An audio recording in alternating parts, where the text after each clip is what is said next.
Good day, teacher and classmates. We are the Group 9 and we will be reporting about the impact of information technology on productivity and quality of life. Western Cape striving to eliminate the digital divide. There are three languages are mainly spoken by the 5 million people in the Western Cape province of South Africa. There are 55% speaks Afrikaans, 24% speaks isiXhosa, and 19% speaks English. Over 1 million children attend the region's 1,570 K-12 schools. The region is poor with an unemployment rate of 17% in 2007, and only about 10% of population have personal computers and slightly more than that have access to the internet. So, the 5 million people in the Western Cape province of South Africa speaks three languages, that is Afrikaans, isiXhosa, and English. And over 1,570 K-12 schools in the region serve over 1 million students. And then the region is poor with a 17% unemployment rate and only about 10% of the population owns a computer. The Western Cape Education Department was concerned that without access to computers and associated curricula, students will not be ready to take part in the digital economy. The Department of Education of South Africa is responsible for education across the country as a whole, but each of the 9 provinces has its own education department. So, the Western Cape Education Department was worried that without computer access and associated curricula, students will not be unable to participate in the digital economy. In April 2001, the Western Cape Province initiated the Kanya Project. The Kanya Project aims to provide access to computer technology to all school children and educators in South Africa. If successful, every educator in every school of Western Cape will be empowered to use appropriate and available technology by the start of the 2012 academic year. So, the Western Cape Province launched the Kanya Project in April 2001 with the goal of providing computer technology to all South African students and educators. During the initial phase of Kanya, which means height in Exehosa, organizers hope to provide each school with a computer lab consisting of 20 to 40 pieces and peripherals that will be networked and linked to the internet. At first, donated used pieces were placed in the schools to minimize deployment cost. However, the used equipment proved unreliable and difficult for the schools to maintain. The Kanya project team eventually decided to partner with Computing, a for-profit company that specializes in creating virtual desktops via software and hardware connected to centralized network. Virtual desktops is a computer application that displays the user's computer monitor in a three-dimensional virtual space for use with a virtual reality headset. Allows users to access their desktop and application from anywhere and any kind of endpoint. While an in-computing solution is as simple to install and maintain far fewer pieces. 10 schools in Cape Town are being supplied with Mac computers as part of Kanya pilot project. Kanya aims to help students prepare for tertiary studies in graphic design and music production. The goal is to help learners to be job ready or at least be at a higher starting point when they enter their tertiary studies in graphic designs or music production. Says Chas Ahrens, a project manager with Kanya. The 3-year pilot project is being done in partnership with Apple. In April 2009, Kanya celebrated having reached 20,000 educators and 770,000 learners at over 1,000 schools, with a total of 40% computers installed to date. Mac Computers aims to help students to prepare for tertiary studies in graphic designs and music production. The goal is to help learners to be job ready or at least be at a higher starting point. Cobus Van Vick, program manager of Kanya, cites three critical factors that have contributed to the success of the project. First, the creation of a separate project team. Second, partnership among the schools, the Center of E-Innovation, a government agency, and the private sector. Third, the people of the Kanya team. Van Vick also commented that the greatest contribution of Kanya is that it proved that ICT can be implemented successfully on a large scale on this continent. The impact of the standard of living and worker productivity. The standard of living varies greatly among groups within a country as well as from nation to nation. The most widely used measurement of the material standard of living is gross domestic product or GDP per capita. GDP or gross domestic product measures the total value of goods and services produced within a nation's border. GDP is a productivity to measure of how much work is required to produce it. The national GDP represents the total annual output of nations' economy. Overall, industrialized nations tend to have a higher standard of living than developing countries. The national GDP representing the total annual output of a nation's economy overall. In the United States, the worst economic downturn in U.S. history occurred during the Great Depression. Major disasters such as hurricanes, tsunamis, and war can negatively impact the standards of living. Also, the GDP declined by about 50% from 1929 to 1932. By 1932, the unemployment rate had reached 25%. The impact of it on the standard of living and worker productivity. These are the people's standards of living tend to rise.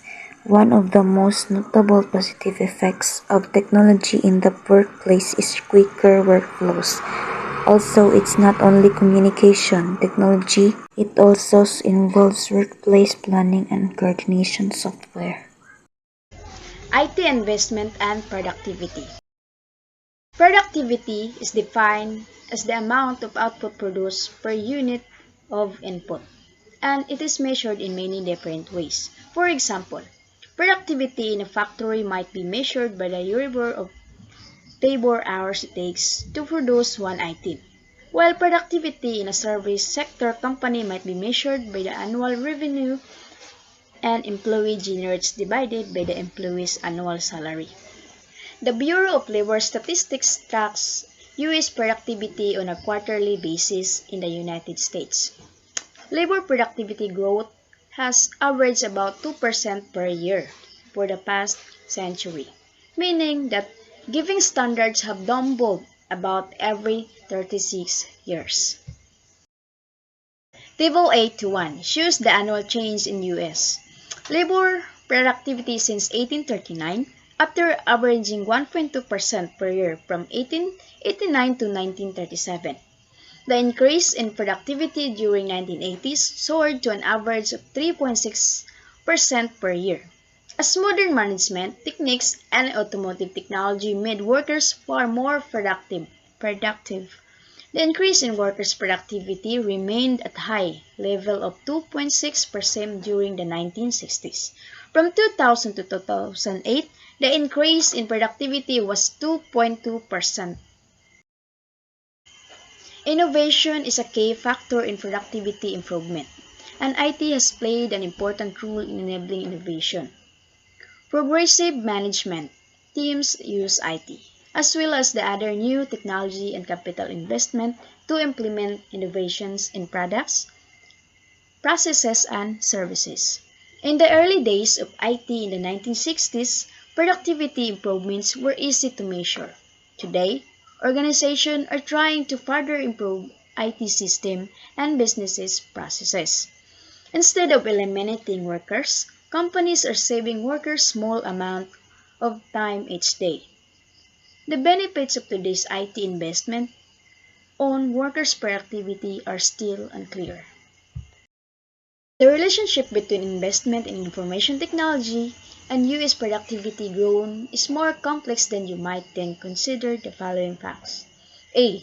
The rate of productivity from 1995 to 2005 is only slightly higher than the long-term US rate and not nearly as high as it was during the 2 decades following World War II. Although the recent increase in productivity is welcome, it is not statistically significant. B. Labor productivity in the United States remained relatively high despite a reduced level of investment in IT from 1999 to 2004. Letter C. IT can enhance productivity in fundamental ways by allowing firms to make radical change in work processes. Another explanation for the complex relationship between IT investment and US productivity growth lies in the fact that many other factors influence workers' productivity rates besides IT. Table 82 summarizes fundamental ways in which companies can increase productivity. Reduce the amount of input required to produce a given output by consolidating operations to better leverage economies of scale. Improving performance by becoming more efficient. Increase the value of the output produced by a given amount of input by selling higher value goods. Selling more goods to increase capacity and inefficient of existing resources. The following list summarizes additional factors that can affect national productivity rates. 1. Labor productivity growth rates differ according to where a country is in the business cycle. Expansions of contraction.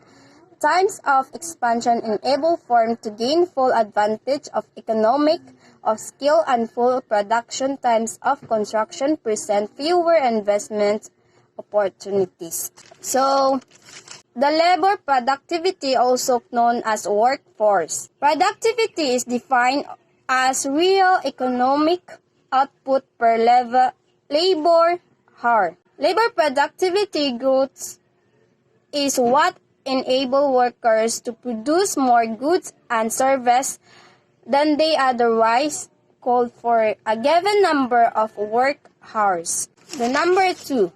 Outsourcing can skew productivity if a contracting firm as determine productivity rates than the outsourcing permit. The example of outsourcing is advertising, office and warehouse cleaning, and website development. 3. As regulations make it easier for companies to hire and fire workers and to start and end up fitness activities compared to many other industrialized nations. Number 4. Technological innovations and adoption as firms strive to keep ahead of competitors. The technologies adapting, it can be important.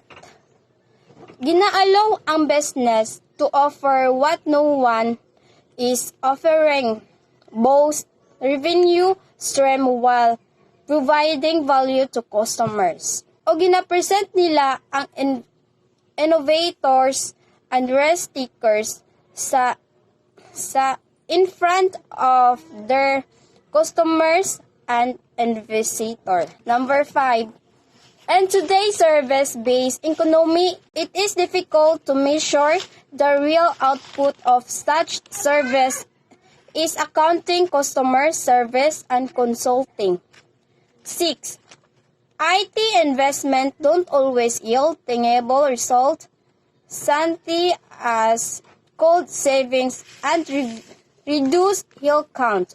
Instead, many produce intangible benefits such as improved quality, reliability, and service. Next is telework. Telework, also known as telecommuting, is a work arrangement in which an employee works away from the office at home, a client's office, in a hotel, literally anywhere. And telework, an employee uses various forms of electronic communication including email, audio, conferencing, video conferencing, and instant messaging. Telework access the internet via cell phone, ADL laptop, or similar device to retrieve computer files, log on to software application, and communicate with a fellow employee, manager, customers, and suppliers. So ang teleworking is ga-define siya sa activity of working at home while communicating with your office by phone or email or using the internet. When teleworking employees do not have to commute or travel to a central place of work such as an office building, warehouse, or store. Like a mobile phone, laptop are also important because they allow you to store data.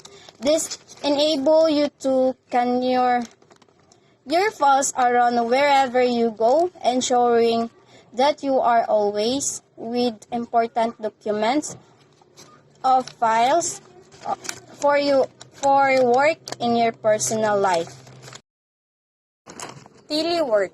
The goal of telework is to allow employees to be effective and productive from wherever they are. It is estimated that there are roughly 14 million employees who telework more than 8 hours per hour. Another key factor is that scarce, highly skilled workers have begun to demand flexible work arrangement as they choose to live further and further from their employers. A number of states have passed law to encourage telework. So, teleworks tagaan ka og opportunity para magtrabaho to work independent sa atoang environment that work best for you. Provide some employee with a sense of ownership as they can motivate themselves to start their days, use their own device for work, and sometimes set their own working hours. So, organizations should prepare guidelines and policies to define the types of positions and works who represent ideal telework opportunities. Clear guidelines must be set for how and when work will be given to and collected from teleworks. Telework table, advantage and disadvantage of telework for employees. Advantage: people with disabilities who otherwise find public transportation and office accommodations and a barrier to work may not be able to join the workforce. Telework avoid long stressful commutes and gain time for additional work or personal activities. Telework minimizes the need for employees to take time off to stay home and care for a sick family member. Telework have an opportunity to experience and improve work-family balance. Telework reduce and hack work requests and description from fellow workers. So, the advantage telework has been shown to reduce pollution, which is very positive for the environment. Nagareduce siya sa stress. Disadvantage, some employees are unable to productive workers away from office. Telework may suffer from isolation and most not really feel part of team.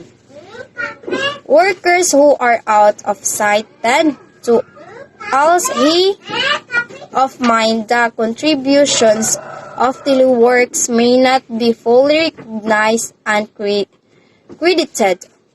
Telework must guard from working too many hours per day since work is always there. The cost of the necessary equipment and communication service can be considerable if their organization does not cover this.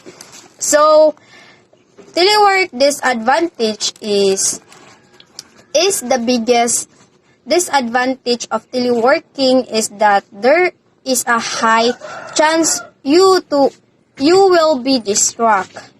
A poor working environment or lack of it can lead to employee becoming exclusive. The digital divide.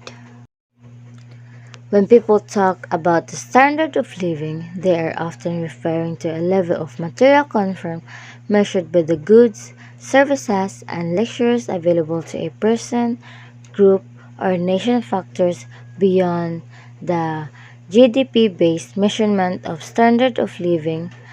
Some of these indicators are: first is the average number of calories consumed per person per day.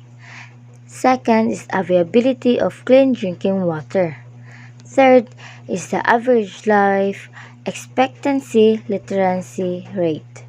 Fourth is availability of basic freedoms number of people per doctor. And next is the infant mortality rate. Next is the crime rate. Next is the rate of home ownership. And last but not the least, availability of educational opportunities. So that's our report for today. We are the Group 9 reporters and thank you for listening.